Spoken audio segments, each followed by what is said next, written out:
Chapter 4. The chapter begins with a flashback. Voices murmur in the crowd.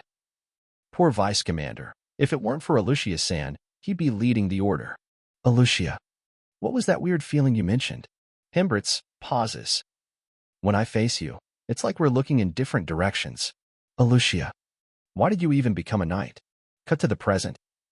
Beryl is mopping the floor with Hembritz. Cheers erupt for the new instructor as Alucia officially ends the duel. That night, the knights celebrate at a tavern. Alucia downs ale like it's her last, biting into the meat like it's sensei's. Beryl watches, stone-faced. She finishes with a satisfied ah before noticing him. Embarrassed, she mutters. It was really good. Karuni laughs. Commander has a ridiculously high tolerance. Alucia moves to pour Beryl's drink, but Hembritz beats her to it. He raises his glass and apologizes. I doubted you. I was wrong. I'd be honored to train under you. Karuni leans in, asking what Beryl thought of Hembritz in the duel. Beryl answers simply. Strong. His arm strength is not normal, especially that rotating slash. If I'd taken it head-on, the blade would have cut through. That's why I had to avoid it altogether. Then he adds, but if someone slips behind him during that move, they can exploit the blind spot. Hembritz nods, serious. He rises and bows. Beryl Dano, you're needed by the knightly order. Please continue guiding us. Beryl reflects. Even the strongest knights are still young, still unsure of the path they walk. Him quietly marvels.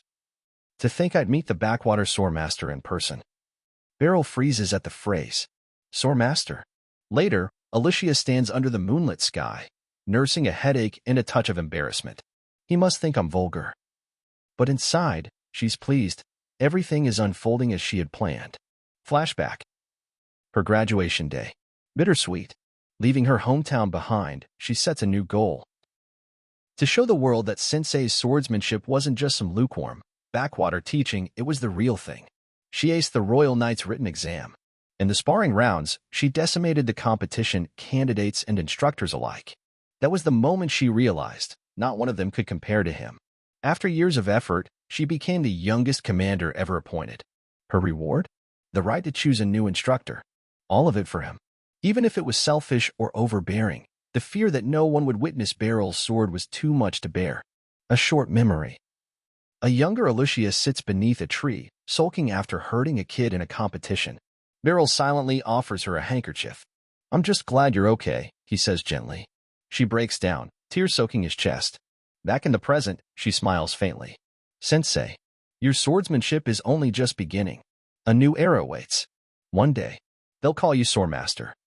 Chapter 5. The City, the Ace, and the Flame. Two girls chat quietly inside a grand library. Did you hear?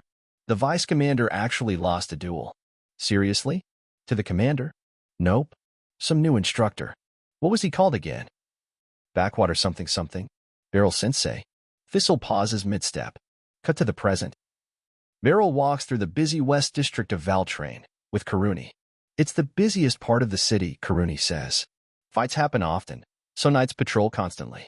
Earlier, after training, Hembritz and Karuni had asked Beryl what he thought of Valtrain. I haven't seen much, he admits. I just head home after work. Karuni offers to show him around, and they spot Thistle in the crowd. Fishjohn. Karuni waves. The two girls chat a bit, and then Karuni turns to Beryl.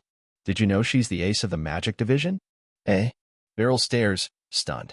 The magic division. A rare, elite unit made up entirely of magic wielders.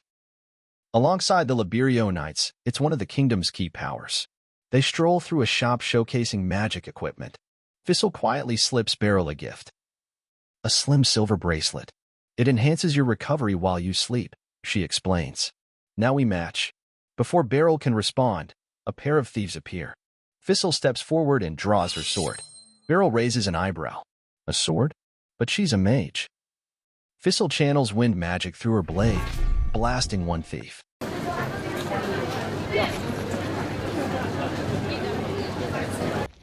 She finishes the second in an alley with a sword-enhanced slash. Karuni cuffs the thieves, and Beryl, still processing, asks, Those were sword spells? Thistle nods, smiling.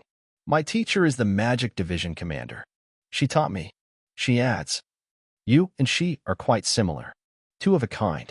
Later, Beryl, After resting thanks to the bracelet, walks and reflects.